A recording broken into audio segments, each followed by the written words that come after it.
네, 오늘 증거는 말한다는 젊은 간호사의 의문사를 다룹니다. 지난 2000년 8월 전남 나주에서 이 딸이 사라졌다는 아버지의 실종 신고가 접수가 됩니다.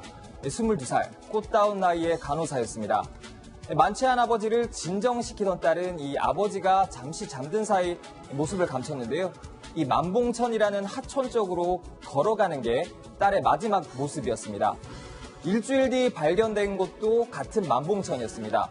실종 장소와 이 3.2km 떨어진 작은 다리 밑에서 이제 시신으로 떠오른 겁니다. 실종 당시 입고 있던 옷 모두 사라진 상태였습니다. 경찰은 바로 타사를 점쳤습니다. 범인은 과연 누구일까요? 남아있는 단서들 보면서 함께 추적해 보시죠. 네, 추적을 해봐야 될 것 같습니다. 일단 여성이 시신으로 발견되기 전에 마지막 모습을 목격한 아버지 좀 수상하거든요. 예. 그러니까 뭐 일반적으로 살인 사건을 취급을 하면 이렇게 얘기해요. 네.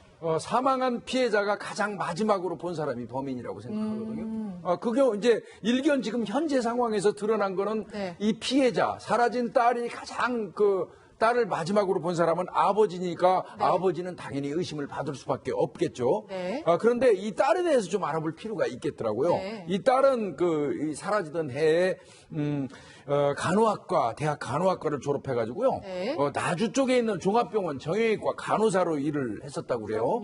네, 그래서 병원 앞에서 자취를 하는데 쉬는 날이면 뭐 여지없이 집에 와가지고 농산일을 도왔나 봐요. 훌륭했네요. 예, 그날도 야근 마치고 이제 8월 18일 날 12시가 넘어서 집으로 와서 저녁 차려 먹고 작은 방에 있는데 아버지가 밖에 마실 나갔다가 만취해가지고 들어와서 어머니를 또 상대로 이 가정폭력이죠 이것도.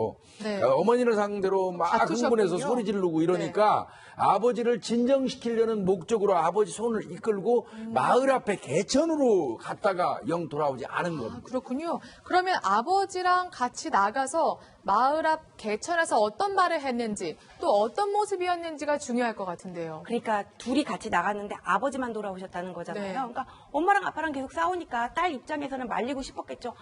아빠 내가 돈 잘 벌어올 테니까 좀 잘 좀 지내봐. 우리 저기 개천에 만봉천 가서 얘기하자 이러면서 아빠를 그쪽으로 가자고 했는데 네. 이 아버지가 또 이제 고집이 있으셨어요. 아니 왜 거기까지 가. 정자 가서 얘기하고 저쪽으로 딱 가버리니까는 네. 딸도 이제 화가 나서 아빠 손 딱 뿌리치고 그냥 본인은 그냥 만봉천 쪽으로, 그러니까 개천 쪽으로 총총총총 걸어갔어요. 네. 그러고 나서 이 아버지는 정자에서 잠이 들었고 네. 12시 20분쯤에 잠이 깨서 보니까는 딸이 없는 거예요. 그래서 집으로 돌아왔는데 딸이 없길래 얘가 화가 나니까 택시 타고 그냥 회사에 있는 대로 갔나 보다 그냥 그렇게 생각을 했습니다. 네. 그런데 발견되지 않았고 결국 실종된 거군요.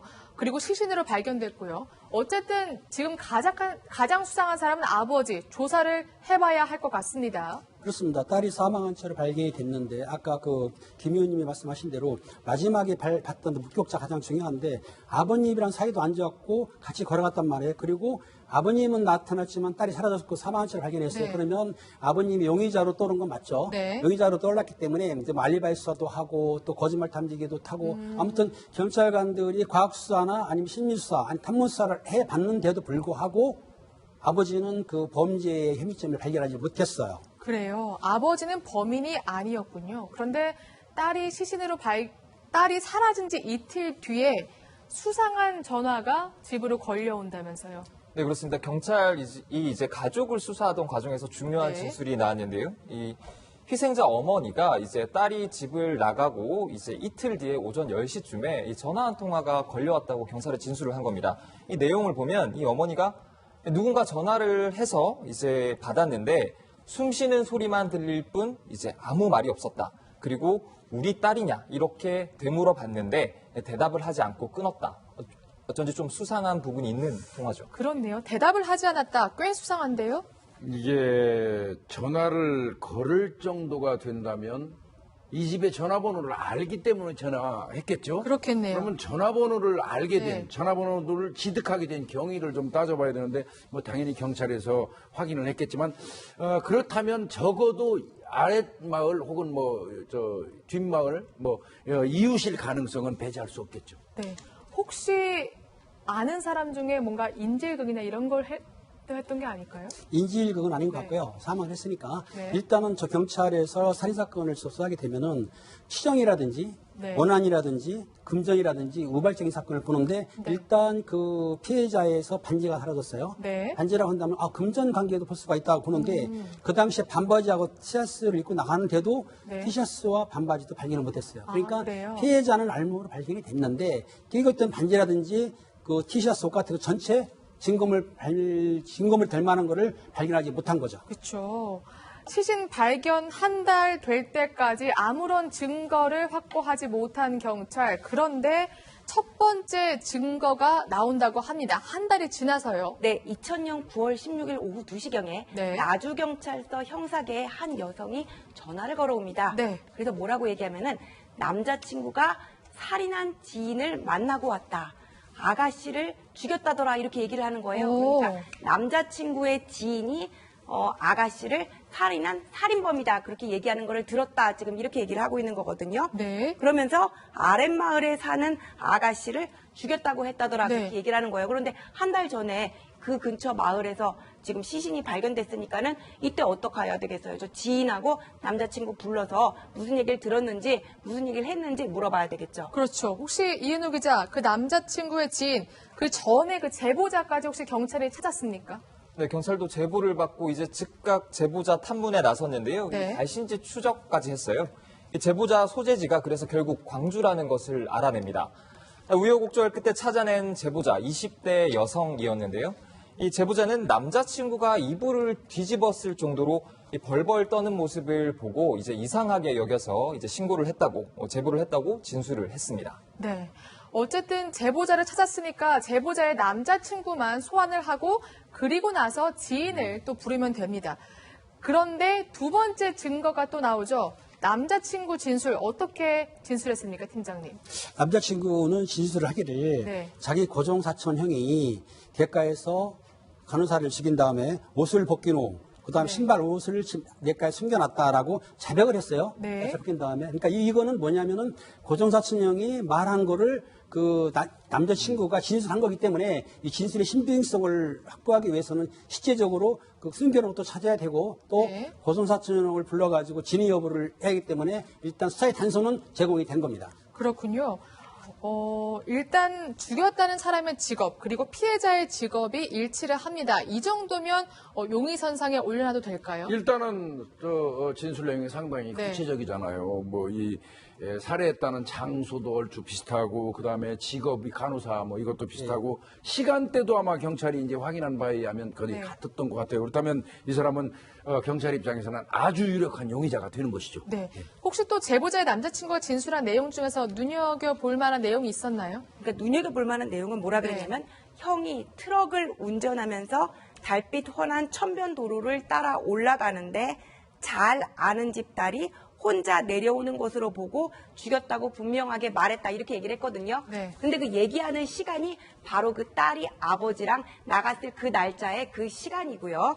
그리고 이 지인 고종사촌 형은 피해자 집에서 위쪽으로 3km 정도 가는 마을에 살고 있는데 뭐라 그랬냐면은 달빛 훤한 천변도로를 따라 올라가는 데라 그랬잖아요. 네. 그러니까 자기 집으로 가는데 그 얘기로 들리고 혼자 내려오는 것을 보고 죽였다고 했는데 그때 그 딸이 혼자 집에 걸어가고 있었잖아요. 그래서 이 상황이 맞아 떨어지는 거죠. 굉장히 일치하네요. 그럼 바로 용의자를 잡아야겠죠? 혹시 체포했습니까? 경찰도 이제 뭐 그렇게 제보를 받고 생각을 하고 이 사람을 찾기 위해서 모든 수사력을 집중을 했는데 결국 도망을 쳤습니다. 고종 사촌 동생이 경찰서에 불려갔다는 말을 듣고 곧바로 자취를 감춘 겁니다. 네. 그러다가 6개월이 지나서야 일단 이 용의자를 잡게 된다면서요. 그렇죠. 소환이 안 되고 이제 도주를 했어요. 그러니까 고종사촌 동생이 경찰서에 갔다는 말도 도주를 했습니다. 근데 경찰 형사들이 추적을 했죠. 추적을 해가지고 한 6개월쯤 걸린 후에 영광에 있는 모텔에 있는 걸 검거를 한 겁니다. 그렇군요. 혹시 정과나 뭔가 수상한 점이 있었습니까? 정가는 상해폭력 등으로 정가는 한 10개 정도가 있었지만은 네. 이 정가를 해가지고 뭐 살인은 연결할 수는 없다. 하지만은 그렇겠네요. 추정은 네. 가능하기 때문에 본인을 용의자로 봐가지고 검거한 뒤에 조사가 시작된 거죠. 네. 이 용의자 일단 장장 6개월 동안 잡히지 않다가 이제 경찰에 붙잡혔습니다. 진술을 들어봐야 될 것 같아요. 혹시 자백이나 뭔가 유의미한 진술을 했나요? 아닙니다. 이 사건이 조금 또 어려워지는데요. 이 네. 사촌 동생이 털어놓은 진술에 대해서 이제 전면 부인을 했습니다. 동생한테 1,000만 원을 빌리기 위해서 이 교통사고를 내서 이 사람을 크게 다치게 했다. 뭐 이렇게 거짓말을 한 적이 있을 뿐이다라고 주장을 한 겁니다.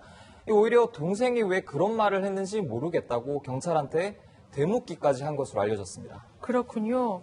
용의자 어쨌든 모든 것은 거짓말이었다 이렇게 얘기를 하게 되는데 딱히 다른 증거도 없어서 경찰이 굉장히 난감했을 것 같아요. 네, 맞습니다. 이 사람이 이제 내 동생이 그 딴수 왜 그런 얘기했는지 모르겠다고 이렇게 되묻기까지 하니까 경찰 입장에서는 그러면 당신이 거짓말 하는지 안 하는지 여부를 우리 거짓말 탐지기 조사 한번 해보자 하고 네. 거짓말 탐지기를 태웠어요. 그랬더니 이 사람은 거짓 반응이 나왔습니다. 거짓 반응이요? 예, 그러니까 이거는 뭐 분명히 뭔가 문제가 있는 것 같고요. 그래서 이제 경찰이 막 추궁을 했죠. 당신 지금 얘기하는 거 전부 다 거짓말로 나오는데 했더니 이때부터는 무비권 행사하는 겁니다. 말문을 그렇군요. 닫아버렸죠. 결론은 이건 뭐냐면 거증 책임은 저 수사관 쪽에 있으니까 너희들이 입증하라는 거예요. 어떡해요? 경찰 그 후에 뭐 추가 증거를 찾았습니까? 추가 증거를 못 찾았어요. 네. 거짓말 탐지기 반응에 거짓 반응이 나타났다고 하더라도 저거는 그냥 사람이 거짓말을 하면은 진땀이 나고 심장이 뛰고 이런 것들이 기계에 반영된다는 원리인데 뻔뻔한 사람과 또 우리 같이 양심적인 사람, 경찰서에만 가도 가슴이 따는 사람 반응이 다 다르게 나올 수가 있기 때문에 다른 증거가 다 갖춰져 있을 때 플러스 알파로 하나의 정황 증거는 될 수 있지만 네. 거짓말 탐지기 반응밖에 없고 그리고 약간은 모호한 그 사촌 동생의 말만 가지고서는 어떻게 이거를 기소할 수가 없는 상황이죠. 네. 물론 저희가 이렇게 설명드리지만 이 용의자가 절대 범인이라는 건 아닙니다. 물론 무고할 수도 있습니다. 하지만 이 용의자가 범인이 아니라는 것을 알기 위해서도 더 추가적인 증거나 뭔가 수사 상황의 진척이 있어야 될 것 같은데요. 위원님 어떻습니까? 뭐가 필요할까요? 지금 앵커께서 말씀하신 게 맞습니다. 그런데 이제 문제는 증거가 없는 겁니다. 증거가 없다. 서로 이 사람이 사실은 내가 살인을 했습니다 하고 이야기를 이른바 얘기하는 자백을 한다 하더라도 네. 그 자백을 뒷받침하는 물증이 없으면 어차피 무죄예요. 네. 그러니까 경찰 입장에서는 뭐 자백에 주력한다기보다도 물증을 찾는데 주력해야 될 상황으로 보입니다. 네. 지금 경찰은 어떻습니까? 이 사건 미제 수사팀이 여전히 들고 있는 걸로 알려져 있는데. 그래서 미제 수사팀이 아직 공소시효가 안 끝났기 때문에 데리고 네. 그 사건을 갖고 있는데 그 유력한 용의자로 그 형을 또 계속 취하고 있어요. 물론 그 후에도 이 사람이 사고를 쳐가지고 전과 8개나 붙었고 징역도 살았기 때문에 취하고 있지만 아까 위원님 말씀하신 대로 증거를 찾지 못하면은 본인이 자백한다 하더라도 법원에서는 무죄가 나기 때문에 지금 미 사건으로 분류해가지고 그 본인에 대한 추적도 하지만은 증거 찾기 위해서 노력을 하는데 상당히 어려울 것 같습니다. 왜냐하면 시간이 오래됐고 네. 또 그리고 본인도 적극적으로 부인하고 있는 상태에서 아마 증거를 찾고 기소하기는 힘들 것 같은데 아무튼 미 사건 팀이 열심히 해가지고 범인을 꼭 잡으리라고 믿습니다. 네. 어쨌든 아직 공소시효가 남아 있다는 거죠. 희망을 붙잡고 저희가 있어도 되는 거죠. 공소시효가 남아있는 게 아니라 이 사건은 공소시효가 없어요. 없어요. 2015년 그렇군요. 7월 31일 날 태완이법이라 그래가지고는 살인죄는 공소시효가 폐지됐습니다. 그러면서 그때 뭐라 그랬냐면은 아직까지 공소시효가 만료하지 않은 사건에 대해서 전부 이 공소시효 폐지 규정을 적용한다 그런 부칙을 뒀거든요. 근데 이 사건이 발생한 시점이 2000년 8월 18일이란 말이에요. 그때까지 공소시효 만료 안 됐으니까 폐지가 안 되는 거죠. 네, 그렇습니다. 경찰은 아직 희망의 끈을 놓지 않고 있습니다. 미궁 속에 빠진 간호사 의문사 사건을 해결하기 위해 여전히 고군분투하고 있는데요.